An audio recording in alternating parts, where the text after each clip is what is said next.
Let me check the assignment actually.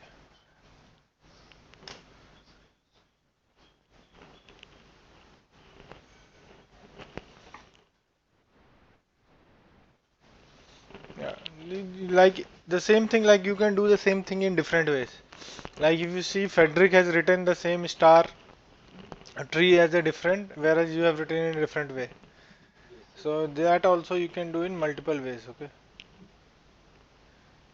So where was the assignment?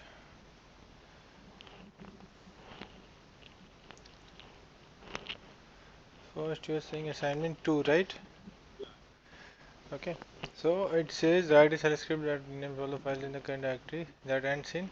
Okay, so first thing, try to divide the script into multiple parts. So the first thing it says that you want to find all the files in the current directory that ends with .txt. Correct. So first part is this, that you have to find which files are ending with .txt. Okay. Next, you have to go ahead and change the name. So it's move command only. Change the name from, let's say if the file name is mymenu.txt, right? You have a menu file. So it should be renamed to the current date, whatever is the current date. So it should be prefixed with the current date and then the mymenu.txt file.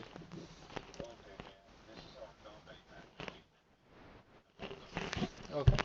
So that's why I have written that change name. I have not said take a backup or something when you want to have a copy. Pardon? See, copy will be like you will be having multiple files. See, I have given based on real time scenario. So in real time, let's say you want to take keeping the file names as a backup with the date, right? So if I copy it, right? So I will have two files every time. Okay. Let's say if I have 100 txt files and if I am taking a backup of them using copy, right? So 100 more new files should be there, right? So now I will be having 200 files. Okay, whereas like I wanted that only the ones that are there, original ones, should be renamed with whatever date I am running that command. So let's say if today I would be running, it would append or prefix it with 26/7/2021. Whereas if you are running on 23, it should be 23 or whichever date. So whatever text files are there, it should keep renaming them. Okay. So normally like how we do, we rename it and then maybe move to some backup folder so that we know, okay, these files are taken on this particular date and these were the files that were there on 23rd of July. Okay.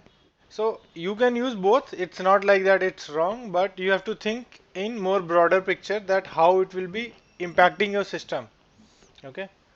Because let's say as a developer you will do it, but as an admin if I will say, okay, you are not writing quite good script that, okay, there are so many files, I have to maintain it more.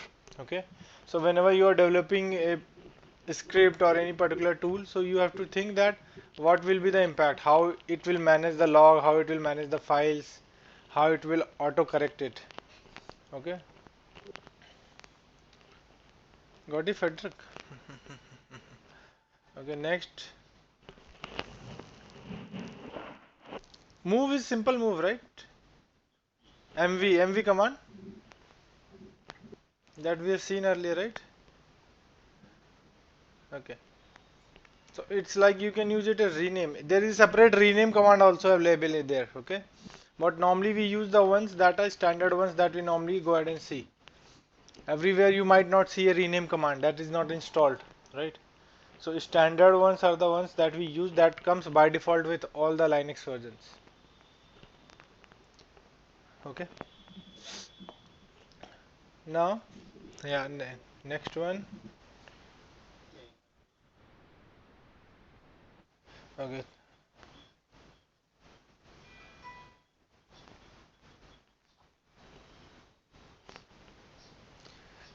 Mhm. Yes. So see, earlier what we have written a phone book script already, right? Where we were copying, displaying and inserting record. Okay. But there what I have said, there is no restriction that you cannot insert a duplicate record. Okay. That was fine. Either I could have put a logic there that no duplicate record should be there, like two records with the same phone number shouldn't be there, right? So now I want to say, okay, anyways, I have put it. Now I want to find out how many duplicate phone numbers you have entered. Let's say if I have written Himanshu and then comma 123, then let's say Rajesh 123. So two phone numbers are same for two different persons, right? Which shouldn't be there. So I want to find out where which lines I have is specific phone numbers that are same, correct? So first thing, what should I do? First thing I have to find out, right? So whatever is my file, so in my phone book, right? Phone book file was created. Okay. In phone book, what it should read first? So first column. So if you remember, comma separated, right? So you have written mostly comma separated. Okay. So you can do comma separated. So what you can do? Name, comma, phone number, correct? So your phone number would be your second field. Got it? So now what it will do? I will use cut command to find my second fields. I will go and do it with the for loop, that I will start a for loop that will read all the second fields. Got it? Like I showed you that fruits example, apple, and then the counting of how many quantity is there. So I will pick the second field. Now that is one for loop. So I have picked. Now where I have to compare? I have to compare within the same file, correct? I have to compare with the same file. So I will start another loop inside it. Okay, where it will pick the next specific numbers. Okay, so where it will pick again the second column, but it will start matching one by one. Okay, with all the fields.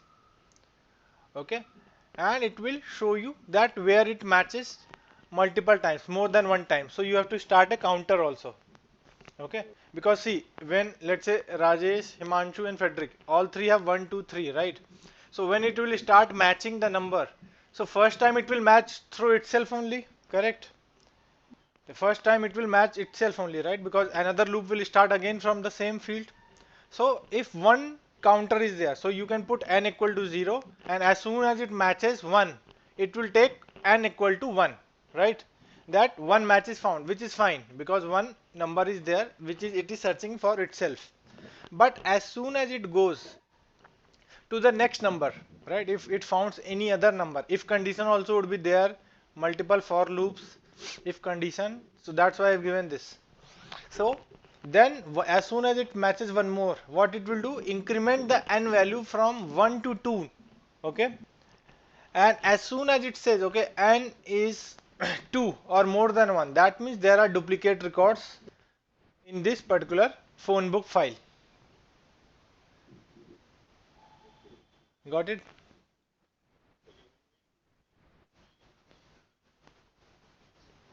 No, you can also use the line then, right? So you can put the numbers for whoever it is doing it. Okay, so at least you can find that how many duplicates are there for a particular number. Let's say at least number you are putting, right? Number you are going and finding out, okay, this is my number. This is my particular number. Now this number has came how many times?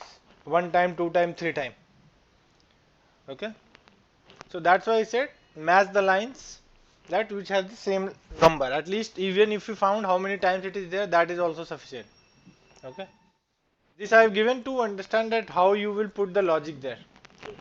Okay, so you have to use cut command, you have to use nested for loop, you have to use if else. Okay, clear, Frederick? Rajesh, you have any in between?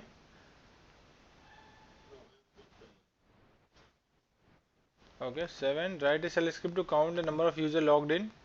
Use only while loop. So you have to simple, that is quite simple, that how many users are logged in. Okay. So see, first thing, that's why I said command is very important. You have to know how to find how many users are logged in, right? So to find that, what we normally use, either we use w command or who command, right? So who command, as you see, right? Who command is there.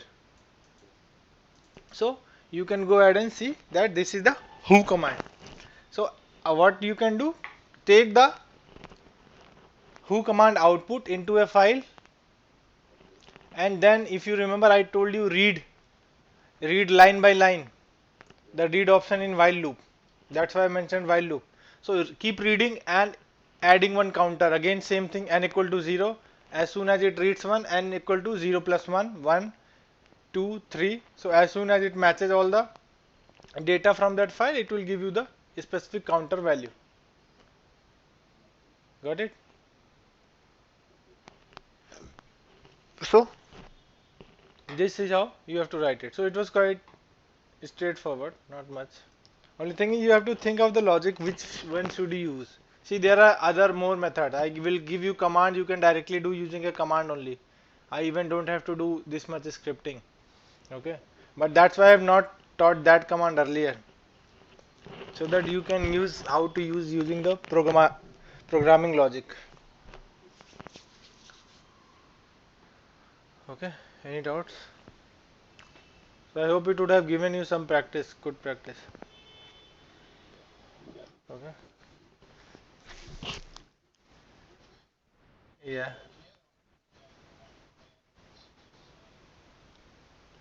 Uh, so see, there is no separate exception blocks. Okay, it's not like other programming language where you can define an exception. Only thing you have to define is whatever command is running. Okay, or whatever is running, they have to be displayed somewhere. That's why redirect 1 and 2, standard error and standard output, I told you, right? So normally whenever we run it, we define two multiple different files. Okay, or whenever you are running those scripts, right now you are just running dot forward slash and running the script. Okay, but when you will put cron jobs, okay, when you will put the cron jobs, that time we just don't just directly go ahead and schedule a cron job, because there you will not be able to find what is the log, what was the error. Okay, so there we specifically define the file, that where it should log that errors and everything, so that you can fix it. Okay, so there you will not be having a totally separate exception blocks that you will directly use like you use in PL SQL or other programming language. Exception handling. No, normally because here it's not saving anywhere, right? It is not saving anything, or it is running at the runtime only. When you are actually running the script, that time only it is executing the set of action items. Okay, so it is a set of action items that is being performed here. Okay, so now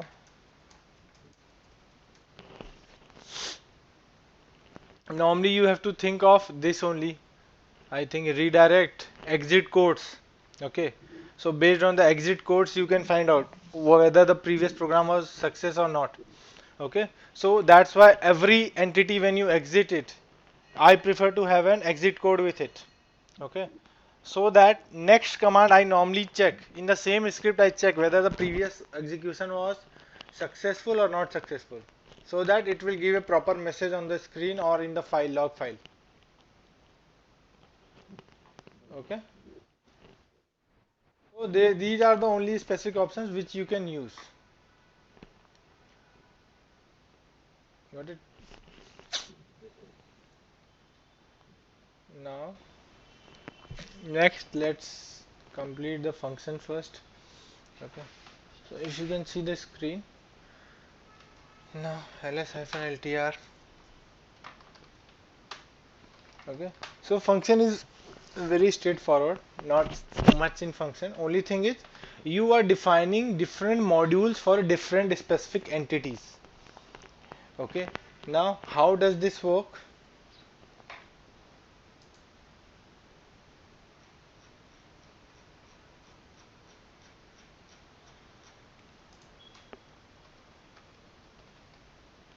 Function. Okay, so it is a module specific set of actions. Okay, so you are defining different type of modules, like the phone book example only. So what currently you are doing, you are writing everything in one code, right? One set of codes. So rather than doing that, what you can simply do, you can write different modules there, like one is for update, one is for insert, one is for copy, one is for finding duplicate. Okay, so that in future if you want to make any changes, you just have to change in that particular module. You don't have to go ahead and change in the whole script, or you have to find okay where it is being called, where I have used it, and I have to go ahead and make those necessary changes. So rather than that, you are using directly in the specific modules or the functions that are being defined here. Okay, so let's say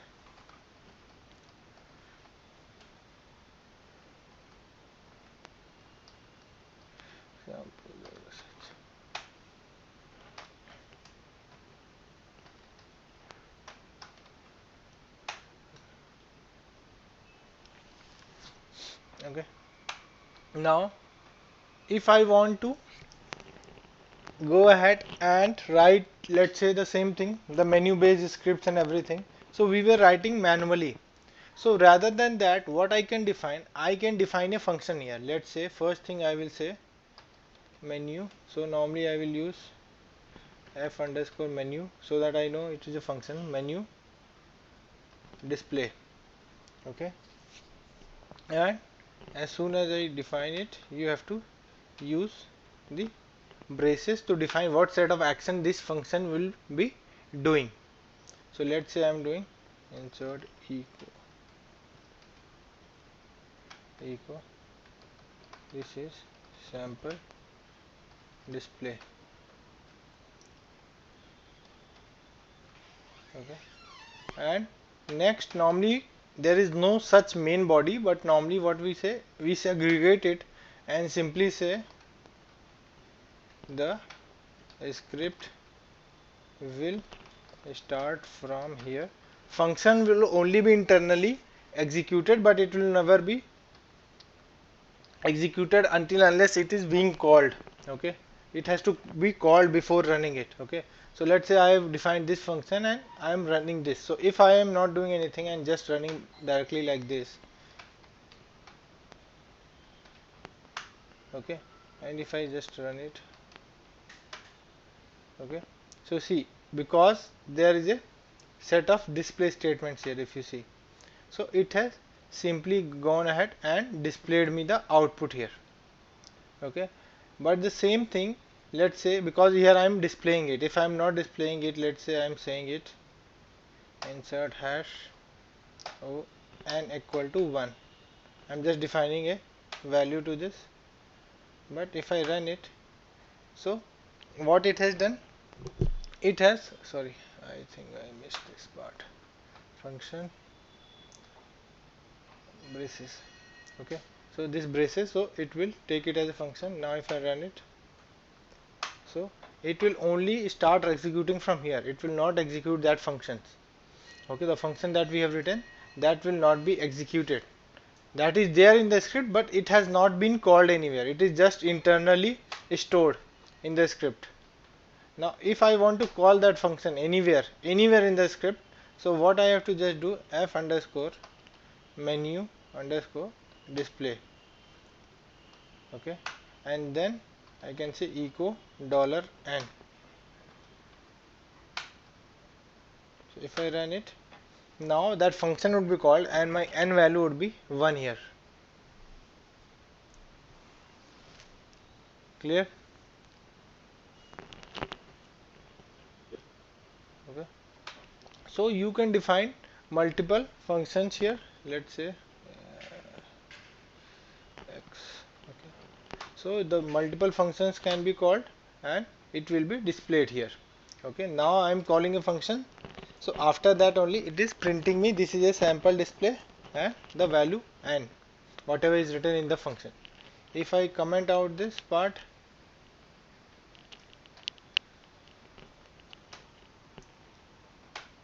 okay, so it will not do anything because function is there but it is not getting executed. Got it? Okay, so function should always be called before function should always be defined before it is being called. Okay, so if I am calling it here, it should be there. previously before you can actually use them. Let's say if I do 1 2 3 4 5 d 5d, and I am defining it below here. Okay, and I will call the function here and echo $n, let's say save and quit. Okay, so it will say this particular function is, or the command doesn't found. Okay, because it will treat it as a command, but there is no such command available, and because this is a function, but the function was never called or defined before the actual calling of the function, so that's why it will give you error, command not found.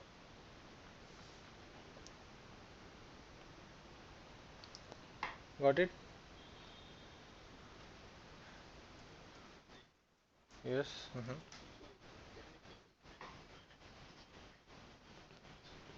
No, so either you can do it like you have to call that particular script separately, so it would be a parent child script, but it's not like that you store like normally in what you do in PL SQL or different type of programming language, right, where you compile it and then call that function separately. So that is not directly being done. Yes. Yeah.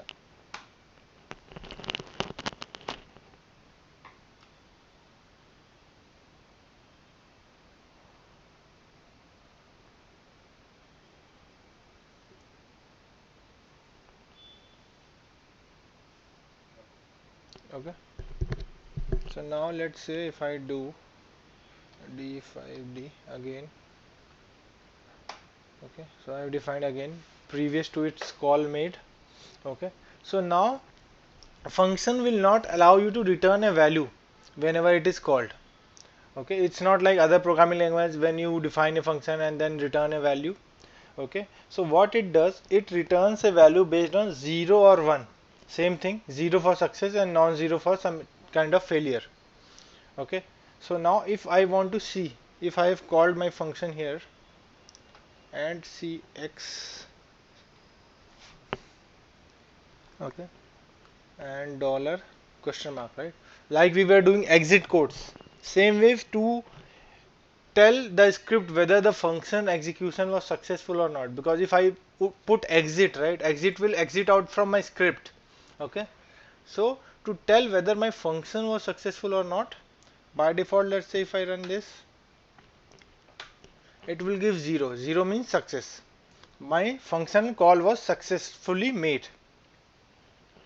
Okay, but let's say I want to define that I want to return some value that is not 0 or some other value like exit code we were giving. So I give return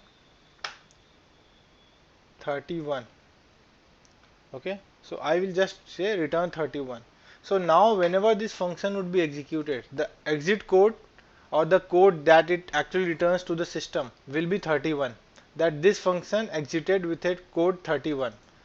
Now it's up to you what you have defined 31 for error, for warning. So same way like exit code. So it will say that the function completed, but it returned and code as 31 here.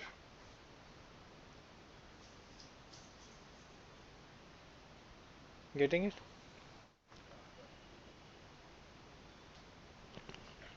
Okay. So this way you return a value to a function, because exit you cannot use it here, right? Because if you use exit,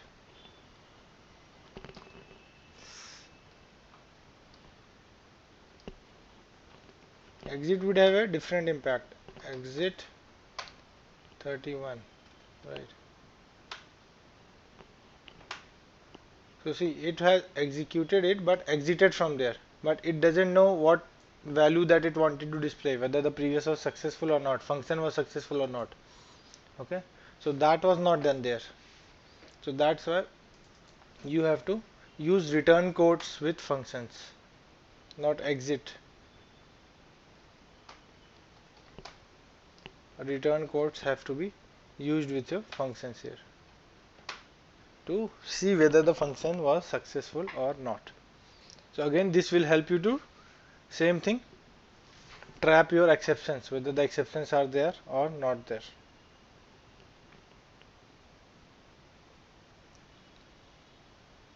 Got it? Okay. So based on that, it will simply do a specific entity. Now let's say if I want to create a function which takes positional parameter. Okay, that is positional parameter.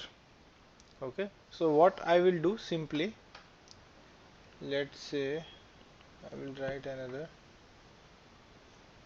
vi hello function.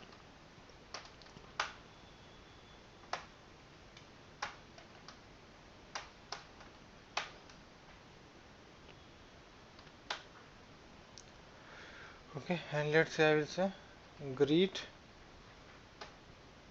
So I am writing a function to greet the user. Okay, and here I will say hello, sorry, echo hello. Let's say $1. $1 is my positional parameter.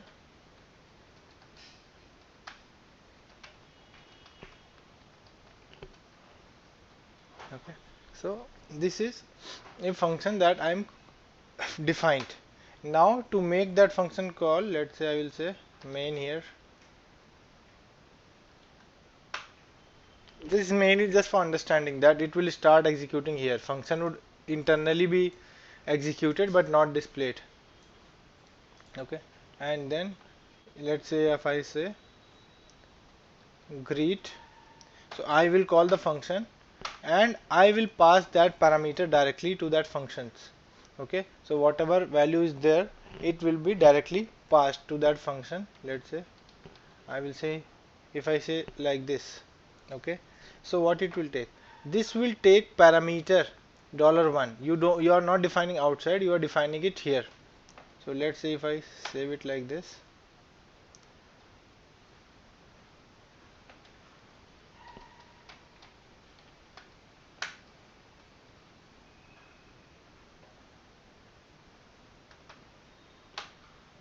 okay, so it will print based on whatever is defined in the function. So it will take the parameter, positional parameter as well. Got it?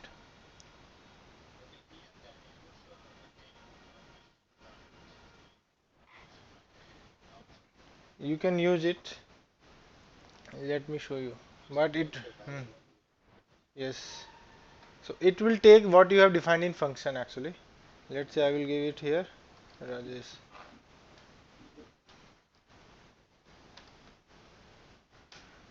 Okay. Sorry. Dot. Okay.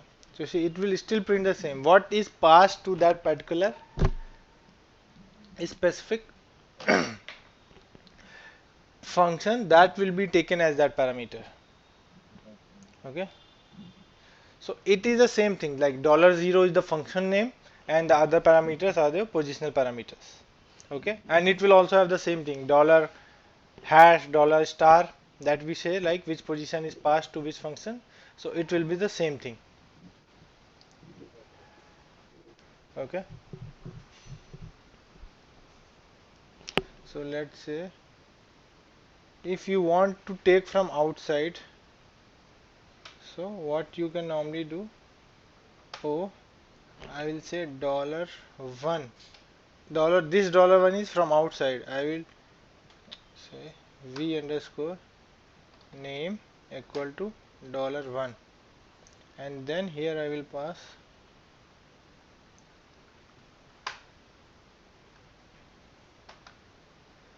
$v underscore name and save it. Okay, so now it will take.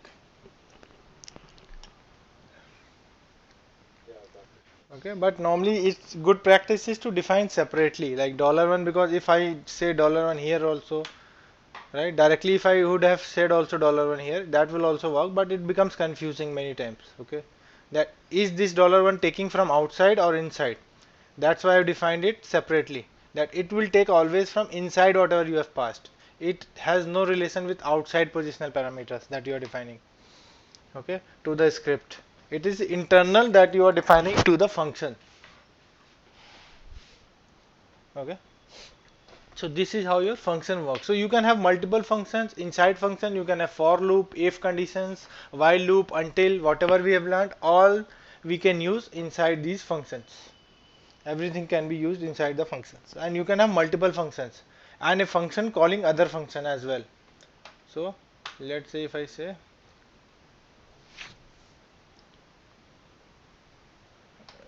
greet one,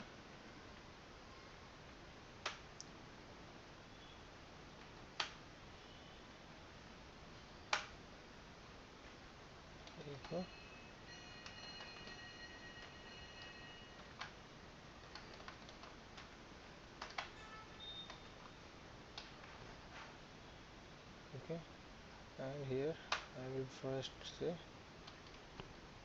greet dollar v underscore name, okay, and here I will simply what define insert one, okay. So here I am calling the second function, but second function is calling your first function, okay. So if I go ahead and do like this, okay, so this way also it will execute.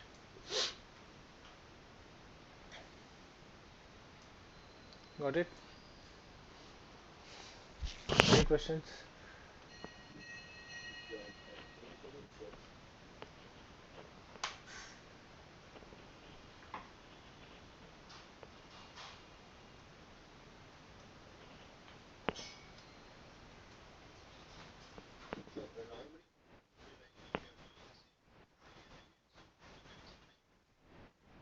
Yeah, we actually define it in a module specific. Let's say you have certain different actions that you are performing, right?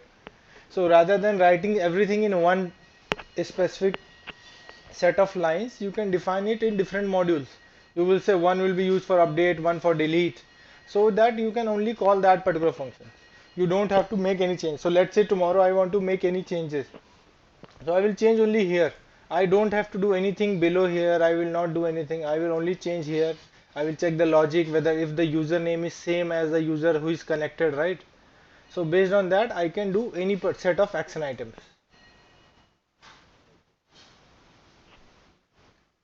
Got it?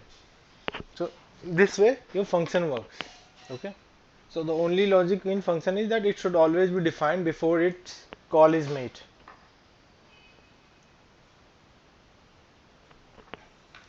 Okay. Now this is about your functions. Okay. So arrays is left. Arrays I will cover maybe tomorrow or day after tomorrow. Okay. But before that, we will see other things, important things. Okay. Now if you are going ahead and seeing, right, I have told earlier that create one more server, right, one more system. Okay. Now what happens, first important thing is, this is important because if you will not know, you will be confused many times.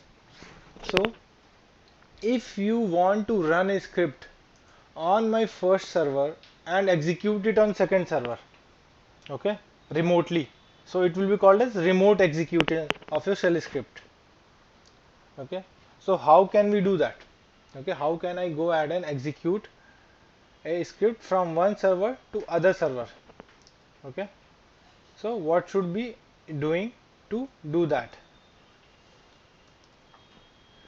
So for that specific use, we have to do a SSH key sharing as well. Okay, so let me start my other server also.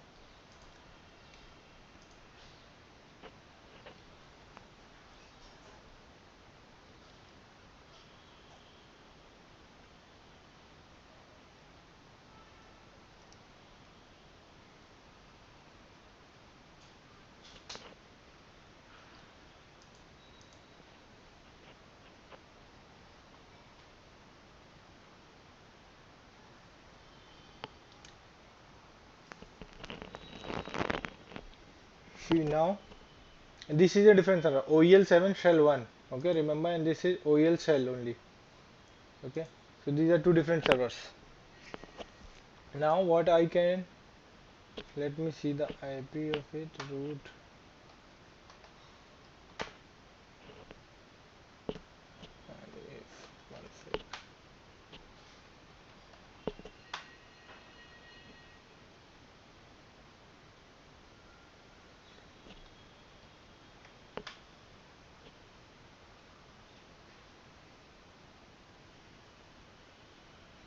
Okay, 71. Okay, let me change it. I think it is the same. This server I built in the morning only. So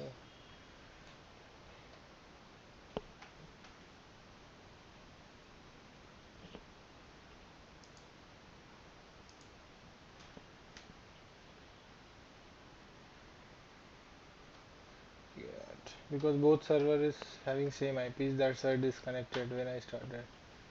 71. Okay. So let me change for this.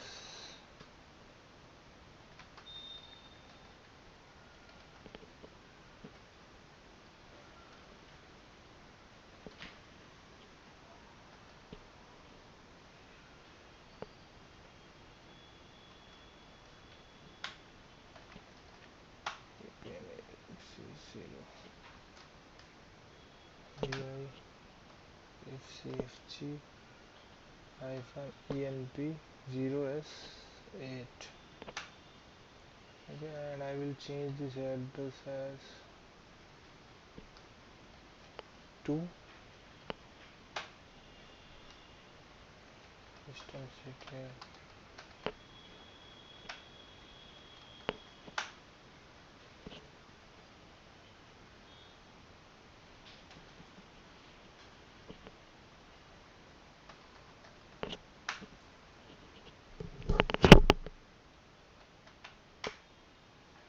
Okay, now this IP is different, 72. Okay, so one server is running on 71, other is on 72. So I have actually easily cloned it, that's why it was showing me like this. So it's, you can, as a developer you cannot, it's admin task, it's not your task. I'm just showing you because I've just cloned it. So right click, if you do right, when the system is down, you can clone and create a new machine out of this. Okay, same copy. Okay, so that's why I did, so that's why I took the same IP. So I will just change it. Okay, hold on. Sudo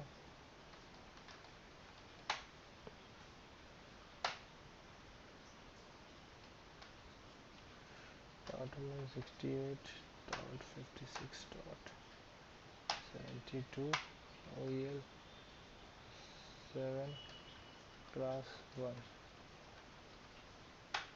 Okay, so let's first connect to my original.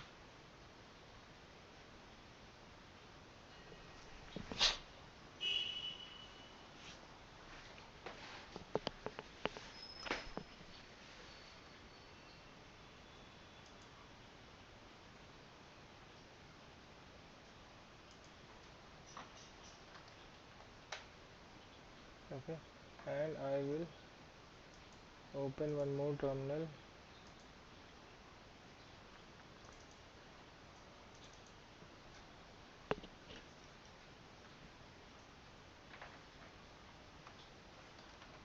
OEL 7 class 1.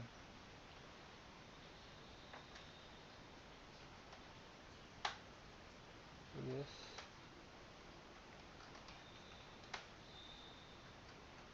because both the servers are cloned, so every settings and every file should be there.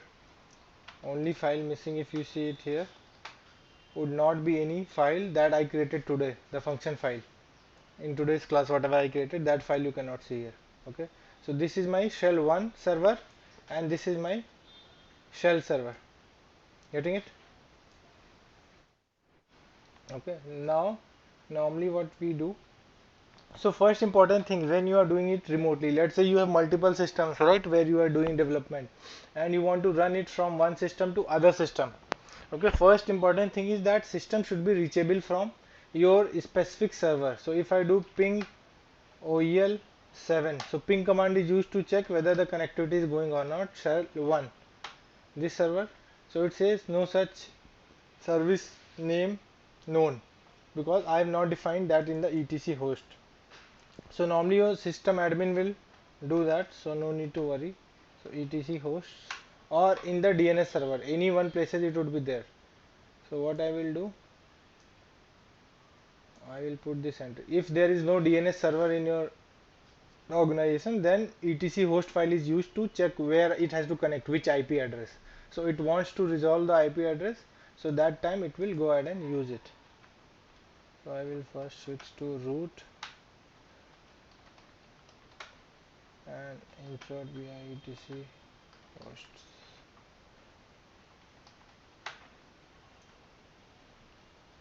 Oh, yes, paste. Okay, dd, save it. Okay.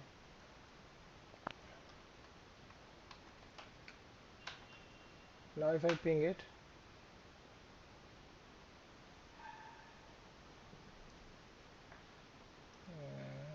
okay, I have given class there. So let's say I will give class 1, right? So you can see the response coming, right? The response is coming there.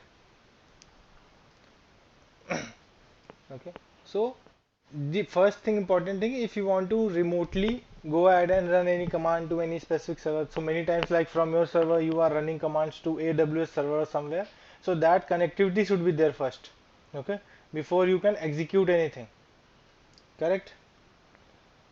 So that connectivity is very important to be done.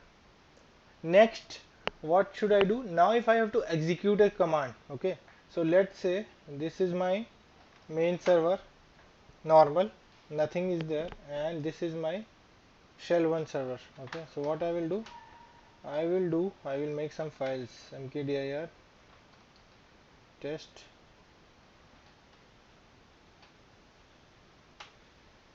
So I have made 5 directories, test1, test2. Okay, and here it is not there. Okay, so this is my primary server from where I will connect and execute some commands on my remote servers. Okay, so how we do, so as we know, whenever we connect we use SSH. Okay, so SSH is the secure protocol, so you have to use SSH only. Okay, so what you can do, SSH, and let's say where I want to connect, Himanshu is the user and this is the specific host wherever I want to connect. So I will say SSH Himanshu at the rate, but not this, right? So this was also called as OEL class 1 in my host file, so I will put it here. So this is the 72 IP that is sitting here. 72 IP is for this server, and I will say the command as, let's say, ls command I want to execute. Okay, I will do it. It will say first time it is connecting, yes, and it will ask me the password. I will enter the password and it will execute me the command here only, but from which server it is connecting, and printing me that ls hyphen command from this particular server. Clear? Yes, home directory, because I have not defined anything, so by default it will print you the home directory. Okay, you can also do multiple commands. Let's say I want to do multiple commands, this, so I will do ls. First command is ls I want to run, then I want to run, let's say, cd shell. So I want that go to the cd shell underscore script, then I want run again ls command. Okay, and colon, quotes closed. Okay, then you can, again it will ask you the password, and I can do oracle 123 and it will show me what it has done. See, if you see, first it has shown here, then it went to cd shell script folder, and then it showed me what our files are sitting in that particular shell script folder. Got it? Okay, you can do the same thing using pipe sign also here, but you have to use single quotes there. Okay. Okay. So see, it will go ahead and execute it, but not all multiple commands using the pipe command. Okay, it will not execute everything. Okay, it will only show you the first thing. So that's why prefer to use that semicolon option. Okay, you will see some places pipe is also used, so you can use that specific options. Like you can also run, let's say you want to run a date command, or let's say a disk command, anything. So if you have a bigger command with some options, you can use df-h and like this, run it, oracle 123, and it will give you the results. Clear?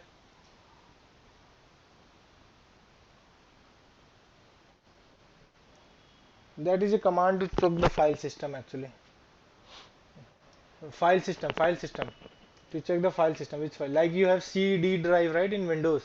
You check whether C is how much full, D is how much full, right? Same way df- is used to see the mount points. That root I have total 9 GB. So how much is available? 8 GB is available. 19% is used. Okay.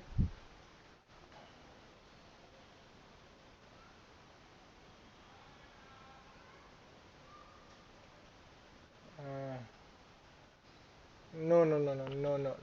You are remotely doing it, right? Not in the current server.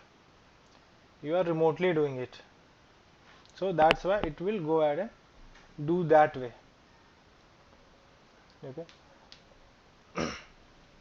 Now what you can do, you can also, but if you see it right here, what you are doing, you are running certain set of commands, but let's say I want some commands to be executed at the same time. So what, rather than doing this, what I will do, I will use com.txt and I will say run me ls command, run me date command, run me who command, then run me df-h command, right? Then run me any such command, last log, who has lost login to that server. Okay, and save it. So these are the set of commands that I want to execute remotely. So what you can call, this is a local file on this server, but this is not where I am calling. So this is a local file which have the set of commands that I want to execute remote on the remote server. So same thing, rather than running these commands, if you remember, we have seen that here document also when reading the while loop. Same way, I will pass that this set of commands should be executed here. Okay, this should be set of commands that has to be executed on the remote site. Okay, and if I hit enter and just do oracle 123, so it will show you all the details of the commands what it has done there. Okay, whatever command it has been doing, it will show you. Clear? Okay. Yes, I'm coming to that. Okay, so this way you can execute the commands. Okay, but let's say you want to execute some set of scripts on the server. Okay, and you have a server where you want to execute it. Okay, so what you will do, you can, let's say, shell script, and let's say I will say vi remote fusion dot exe bin dash. Okay, and let's say I will put it like this. For I in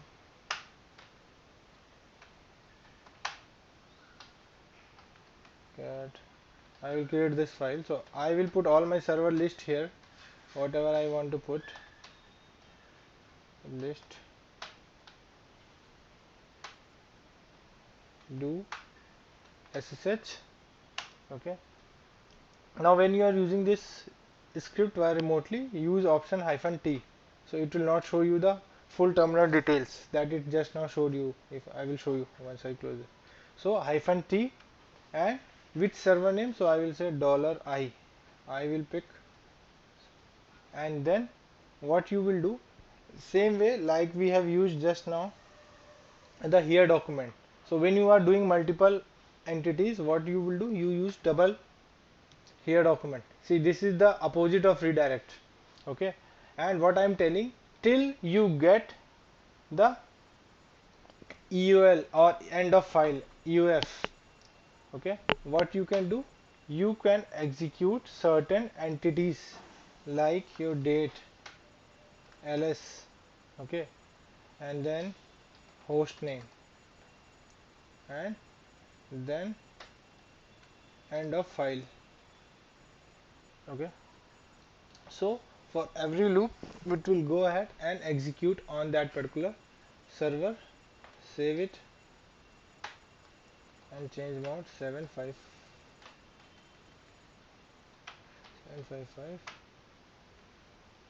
Okay, now the server list I have not created, so I will create that file server.list, and I have only one server name right now, OEL7 class 1.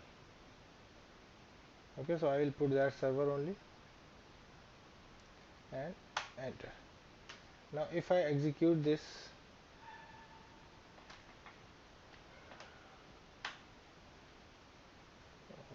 line number 10,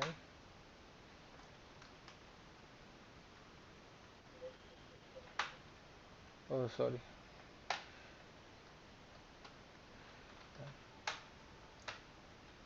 okay, if I execute it, it will ask me the password. Okay, and see, it has executed the set of commands or actions what I have defined here. Okay, getting it? Okay, EUF is, it's actually a called as here document, like we use single sign, right? Single earlier, this one, same way you have double, that whatever number of commands it has to execute, it will read them and then execute one by one. Okay, like in the file what it was doing, it is reading the file, right? It was reading the file one by one each line and then doing the while loop. Okay, same way it is used for executing. So whenever you are running certain commands, let's say you are connecting to some database, some applications, and you are wants to execute certain commands in their specific terminal, but you don't want to directly connect and do it, you can use this here document there, so which will be directly executing that set of commands. Got it? So this is mostly used when you have to run multiple commands. I use single command, like if you create a command file earlier, right? We created command file, this one. So here I have used only single here document. Okay.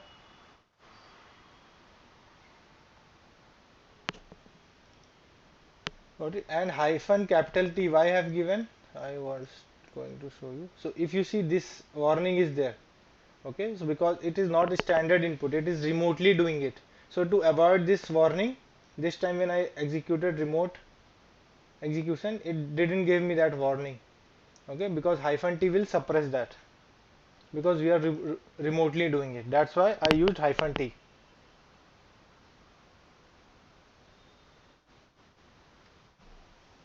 Got it? Now let's say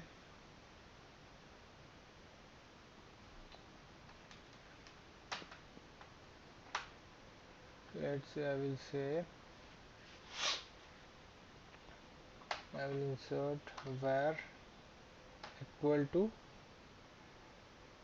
same thing, either I use backquotes or I can use this, both will work. Okay, and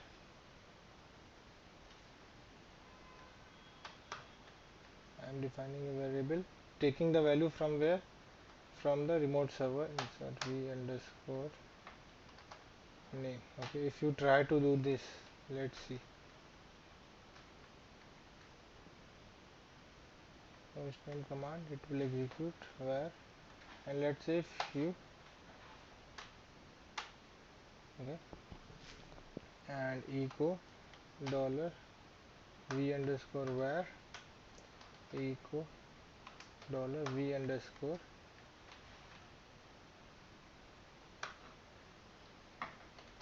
name. Save it and execute it.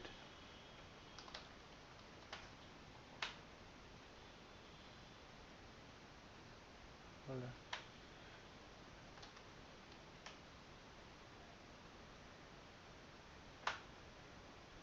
Where, okay,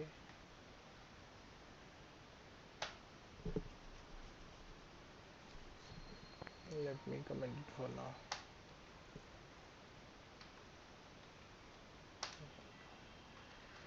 And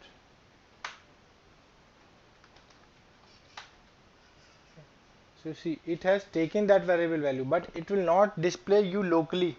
But that variable is not on your local system, that is on remote system. So if you want to do anything on remote system, that variable can be used, but not here. Okay, see here in output screen it will not display anything. Getting?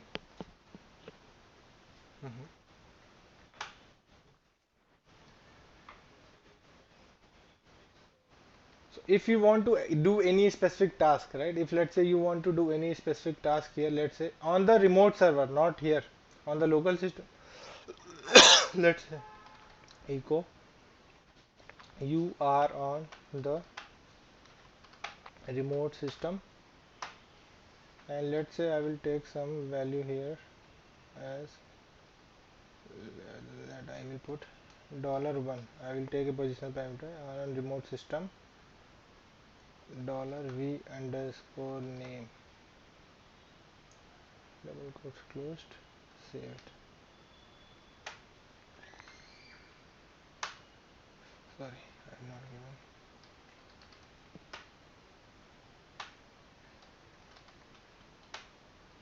Okay, so see it is taking this parameter, but it is actually doing on where, on the remote system. I have not put a value there.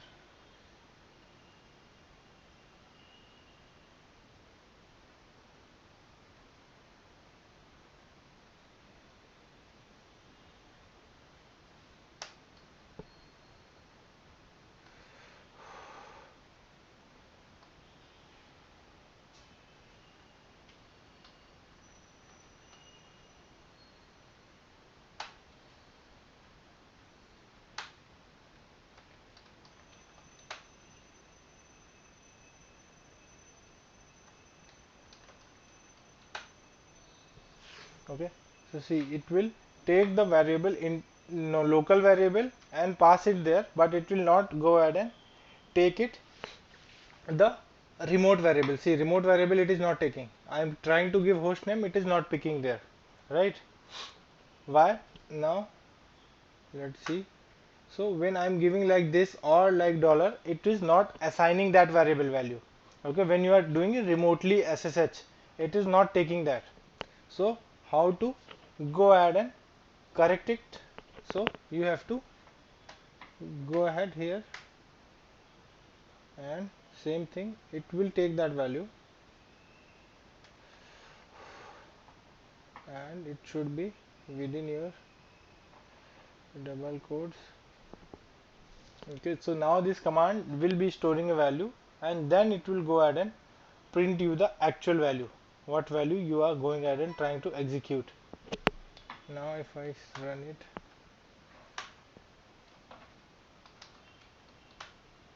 okay, it is not taking that. Hold on.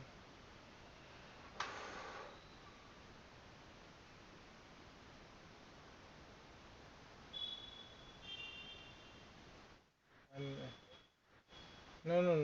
The same one. Command was executing, right? Insert hash.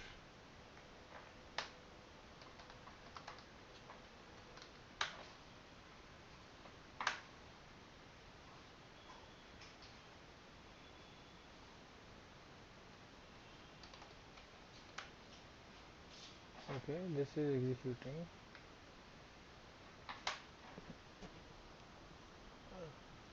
So what we are giving, and rename host name, command host name.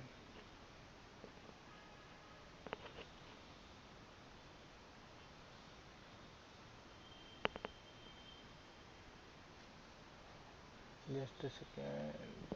For I cat list server list.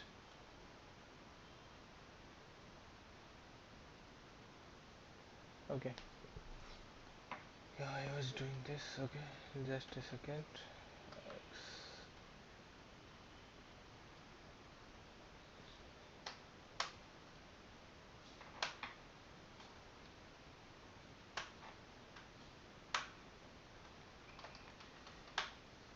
Okay. Sorry. So whenever you are using that storing any variable here in remotely, so you have to use single quotes in the end of file. So then only it will execute that and store it in a value.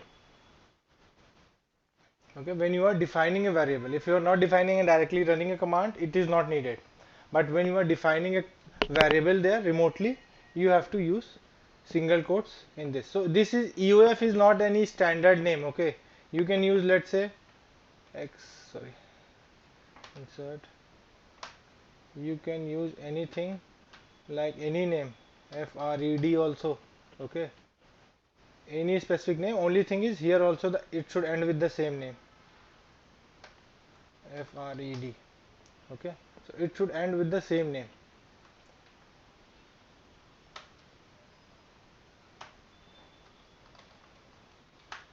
So see, it will give you the same result. So end of file or EOF we normally use, because that is normally you will see mostly most of the places where, so that it will know that how much entity it will run. So EOF starts with here and EOF ends with here. So this in between whatever is there, that will be executed remotely. Clear?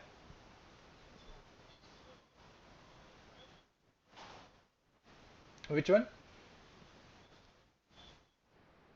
No, that is not a file. It is just redirecting. That okay, you have to read this set of commands between these two lines. So you are saying this is the starting point, this is the ending point. In between whatever is there, that will be executed on your remote terminal.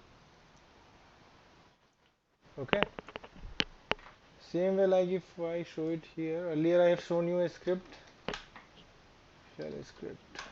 Let's see the shell scripts.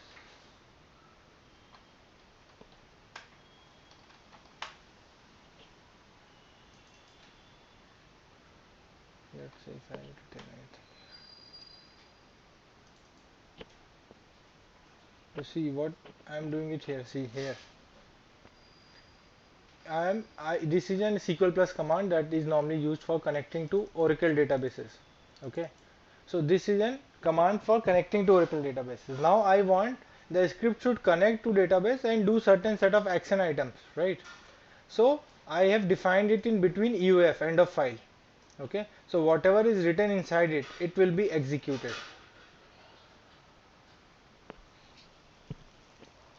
Got it? So it's not only that you have to use with SSH, you can use that with various different entities as well. Got it?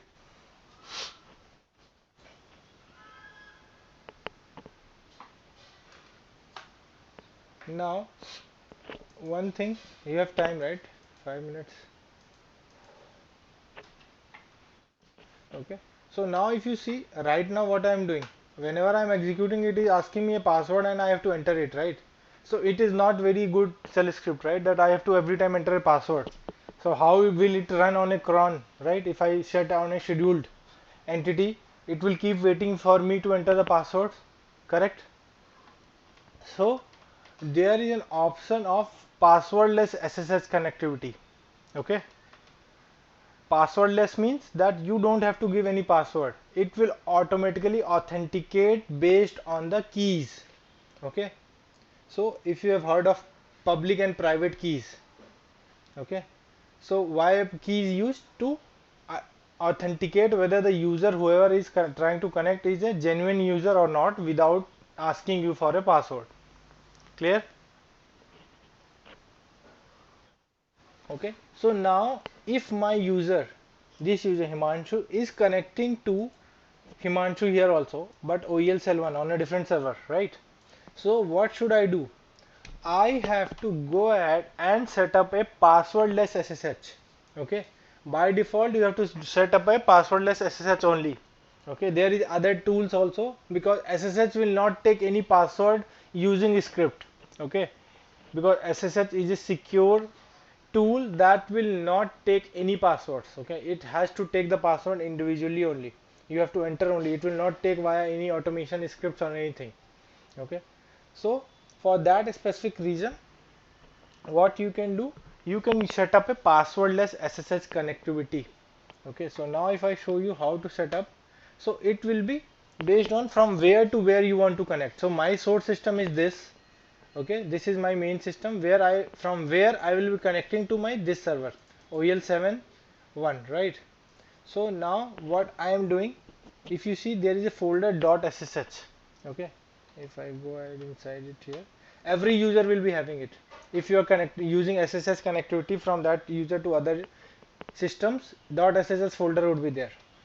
Okay, and see, there would be a known host folder file here. These are the files where it mostly tries to connect. So just now I tried to connect OEL7 class 1, so it will store that entity here, that you have stored and trusted this particular server to be connected. Clear? Home directory.sh folder, it's a hidden folder.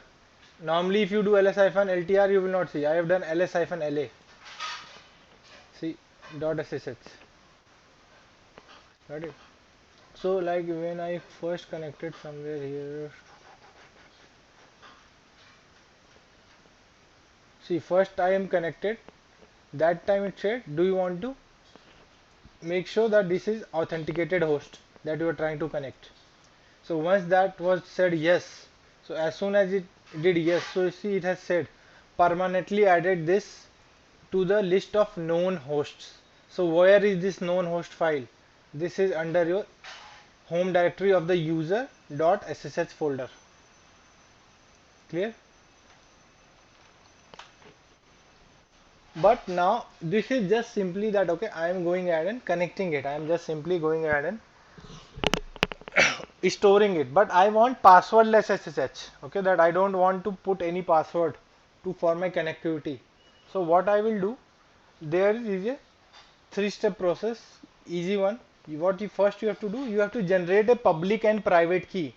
Right now if you see, you have only one known host file that normally you is there in any system whenever you are doing an SSH from that server to some other remote server. Okay, that file would be there, correct? Now to generate a public and private key on my source system, remember I am on my source system from where I have to connect, so that will be my source system. I will do SSH hyphen key gen. Okay, so what it will do, generate a public private key pair and hit enter. So it will say where do you want to save the file. So by default it will save in home himanshu.ssh id underscore rsa. Okay, I will hit enter. Then it will say, do you want to enter any passphrase? Because I don't want any entry to be done manually, so I will leave it blank, and I will leave it again blank, and it will say a random key has been generated. So it's a random key, just an image that it shows you, that's a random key that was generated. Now if I do ls-ltr, you can see a public key is generated and this is the private. Okay, so it uses RSA algorithm. Okay, this is an RSA algorithm, and based on that it has generated two keys. One is your public key and one is your private key. Clear? So public key is having an extension .pub. Clear till now? Okay, now if I show you the same thing on target. So target, what I am doing right now, dot ssh.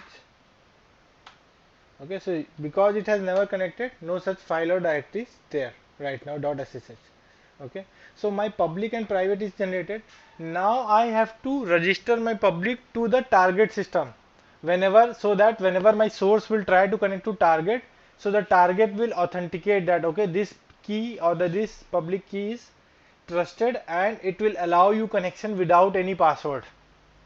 Okay, so to do that, you just have to do ssh hyphen copy hyphen id from whichever user you are doing. You have to do the same thing from the same user, because I want to connect from Himanshu user to the target, so I will use the same Himanshu user in my source. Okay, you can use any user from root. If you want to connect to target Himanshu, or from Bob to target Himanshu, you have to connect to Bob user and then do it. And this key pair also have to be generated from that specific user only. Clear? Now first time, if I am copying it, SSH copy ID, and where I want to connect, I want to connect to OEL 7 class 1. Okay, hit enter. So it is saying it will be installed in this location on your particular server. So I will do, first time it will ask you the password. When you are copying for the first time, I will enter the password, and it say one key was added in your target system. That key will be of your source system. If I go here now in my target system, and if I see cd.sss, now the folder is there, right? If you see earlier when I tried to do, no such folder directory. Now because it has copied it, so it has copied it here.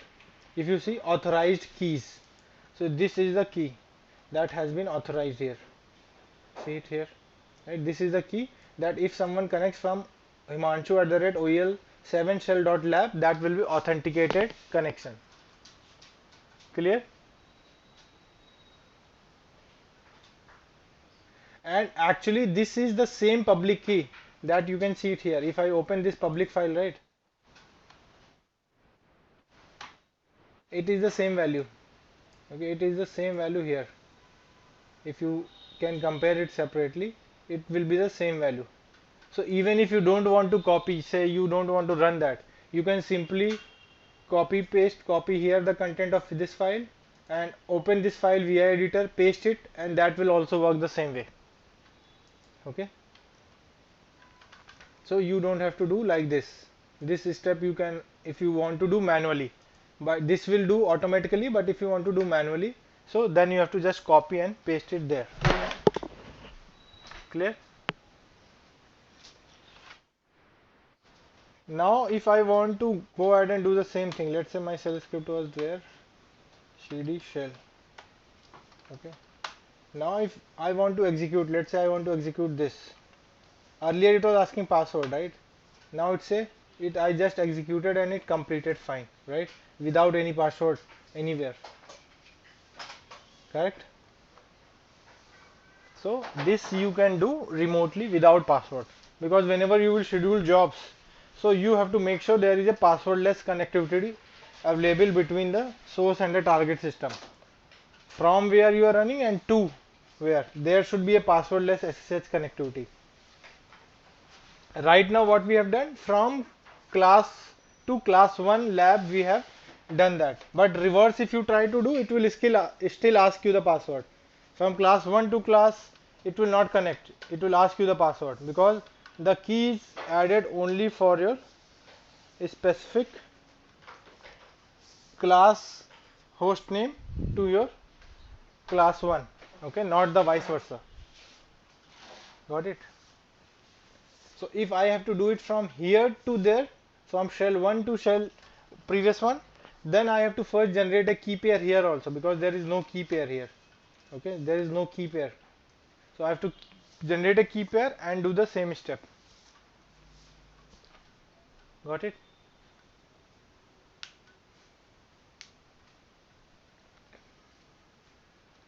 Okay, so this is how you run remote commands, plus you can use your passwordless SSH connectivity as well. Source one, yes, yes, yes. Bash profile, that's why it's coming. Okay, because it sources the file, like it is doing an SSH. So every time SSH connects, it does source that bash profile. Got it?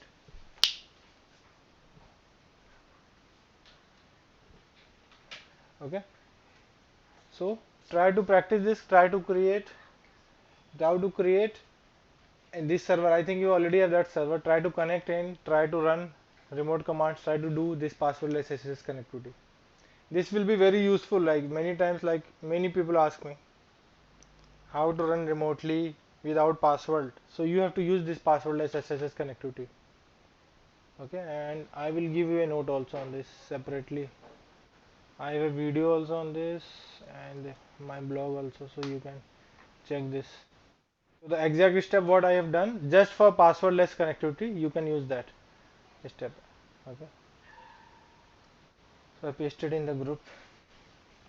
Okay, so try to practice this. Try to practice that function also. So that phone book that you created, so you can use function now to create that phone book. Okay, use functions to create that phone book and all the options of that phone book. Okay, use functions, use case, and do that phone book work. Okay, so not much things are left. Tomorrow we'll cover the commands, remaining commands, and few other things like which are good for you to know. Okay, that how we are giving the permissions, how the path works, and how you can give a sudo privilege. Okay, normally you will not give sudo privilege, but how it works I will show you. Okay, okay, so I will wrap up for today and see you tomorrow. Okay, okay, thank you.